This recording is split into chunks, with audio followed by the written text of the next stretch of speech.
আসসালামু আলাইকুম প্রিয় বন্ধুরা, সবাই কেমন আছেন? শুভ সকাল, সবার জন্য শুভকামনা রইল।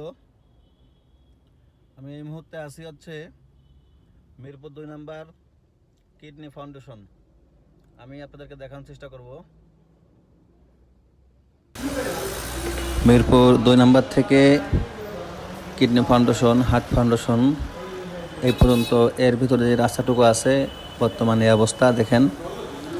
রাস্তা মোটামুটি সকালবেলা অনেক ফাঁকা। এখন ঘড়ির কাঁটায় বাজে হচ্ছে সকাল 8টা 30 মিনিট 35 মিনিট এরকম।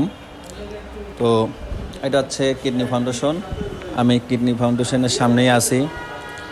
এ দেখেন রাস্তার পরিবেশ, রাস্তার অবস্থা মোটামুটি অনেকটাই ফাঁকা সকাল সকাল। তবে দুপুরের দিক থেকে শুরু করে রাত পর্যন্ত এই জায়গাটা এরকম ফাঁকা থাকে না, এখানে অনেক যানজট লেগে থাকে। এ হলো বর্তমান মিরপুর 2 নম্বর কিডনি ফাউন্ডেশনের সামনের অবস্থা। তো বন্ধুরা, আপনারা সবাই দোয়া রাখবেন। আল্লাহ হাফেজ।